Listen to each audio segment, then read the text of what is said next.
গোয়ার রাজধানী হলো পানাজি বা পানজি। এই পানজির কেন্দ্রস্থলে রয়েছে পানজি চার্চ বা ইমাকুলেট কনসেপশন চার্চ।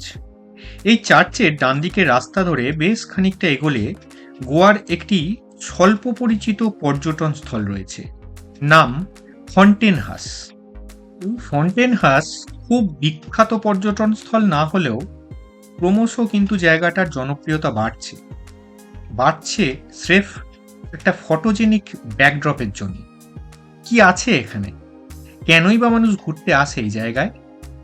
এক কথায় বলতে গেলে জায়গাটা পর্তুগিজ অধ্যুষিত একটা বড় পাড়া। এখানে বাড়িঘরগুলোর স্ট্রাকচার আর উজ্জ্বল রঙের ব্যবহার জায়গাটাকে একটা অন্যরকম মাত্রা এনে দেয়।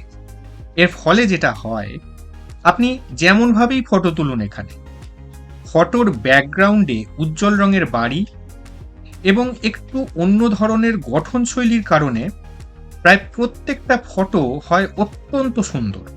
হ্যাঁ, এটা অবশ্যই সত্যি যে ফটোগ্রাফারের নিজস্বতা কখনোই অস্বীকার করা যায় না। তবু জায়গাটি প্রায় প্রত্যেক অ্যাঙ্গেল থেকেই খুবই ফটোজেনিক।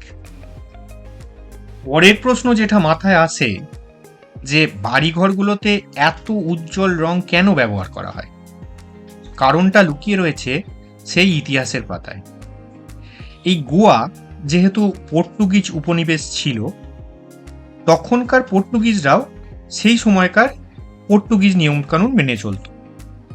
সেই সময় পর্তুগিজরা বাড়িঘরের শ্রেণী বিভাজন করত রঙের ওপর নির্ভর করে। সুতরাং সেই একই নিয়ম চালু হয় গোয়াতেও।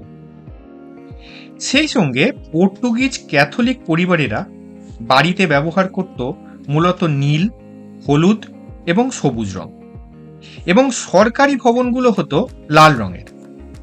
তো বিভিন্ন কারণ রয়েছে, যে সমস্ত কারণের জন্য এই সমস্ত পর্তুগিজদের বাড়িঘর হতো অত্যন্ত উজ্জ্বল রঙের, এবং এখনো সেই একই ঐতিহ্য বজায় রেখে রঙের ব্যবহার করে গোয়ার পর্তুগিজ পরিবারেরা। আরও একটা কারণ অবশ্যই রয়েছে, দিনের পর দিন পর্যটকদের ঢল এই অঞ্চলের পর্যটন ব্যবসায় এমন একটা মাত্রা যোগ করেছে যে স্বাভাবিকভাবেই ঐতিহ্য বজায় রাখার চাহিদাটাও বেড়েছে অর্থনৈতিক কারণেও। কারণ যাই হোক না কেন, একজন ট্যুরিস্টের দিক থেকে দেখলে জায়গাটা সত্যি একটু অন্যরকম। আর ছবি তুলতে কে না ভালোবাসে? এই রকম ব্যাকগ্রাউন্ডে যদি গোয়ার কিছু রঙিন স্মৃতি থেকেই যায়, তো মন্দ কি? আমরাও জায়গাটা ঘুরে তুলে নিলাম প্রচুর ছবি, তোলা থাক স্মৃতির পাতায় গোয়ার স্মৃতি হিসাবে। দেখতে থাকুন, সঙ্গে থাকুন টপ টু ট্রিপের সঙ্গে।